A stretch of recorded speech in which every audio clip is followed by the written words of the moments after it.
Hey everybody, welcome back to the channel. My name's Mike and you're watching Triple T Acres. In today's video, we are down here by the pond and we're gonna be doing some wintertime maintenance. Now you may be thinking, why would you wanna be doing maintenance this time of year? We're not having a lot of problems. The water temperature is really cold, it's cold out, and you shouldn't be having a lot of problems. Well, I have some really neat information for you, something that you can get ahead of the game in the springtime, because we always know come springtime, everything starts to come back up and we start having those issues. So if you're someone with a pond or if you got a friend with a pond, you may want to share this information with them because it should make all the difference in the world. So I'm going to share all of that information with you today. So stick around, guys. I hope you enjoyed the video.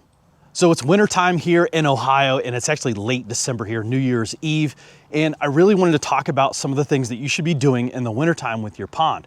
Now, like I said earlier, you're probably not struggling with a lot of issues because there's less daylight out, the water temperature is really, really cold, and everything has kind of gone dormant. But that doesn't mean there isn't things going on in your water that are kind of waiting for the perfect environment to start blooming again.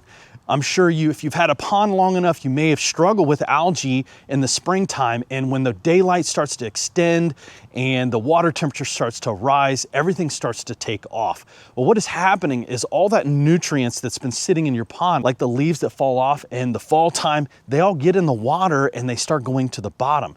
And all that bacteria, the beneficial bacteria that takes care of those issues, become dormant as well. Once the water temperature gets below 60 degrees, everything kind of goes dormant. Well, I've got a few products that I'm going to be putting in my pond that actually thrive in those colder water environments. So we're going to be going over that today. We're going to be introducing them in the pond. But before I get into that, I want to talk about why you want to do this. In the springtime, everything is kind of loaded. Your pond has all these nutrients that are just ready to take off, and they've been sitting there all winter long. So we're going to introduce all of these products in our pond. It's actually beneficial bacteria that can actually survive all the way down to 38 degrees. So right before it starts to get freezing.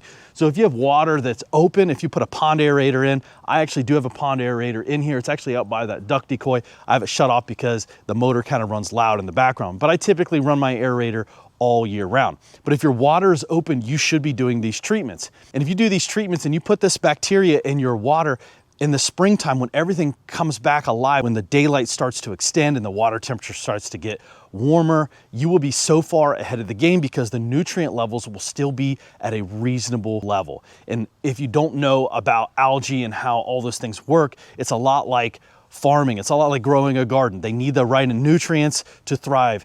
And if you can balance that out, you won't be struggling with those problems.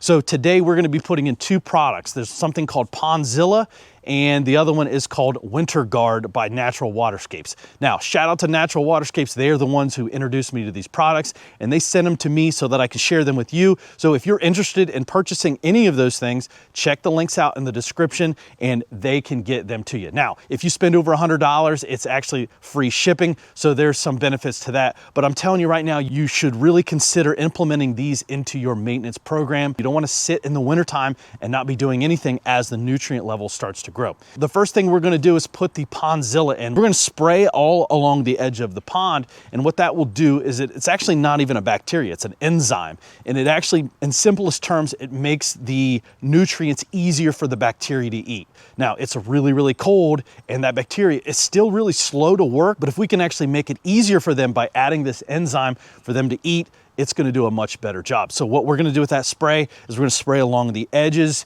and that is going to help with the bacteria that we're going to be throwing in.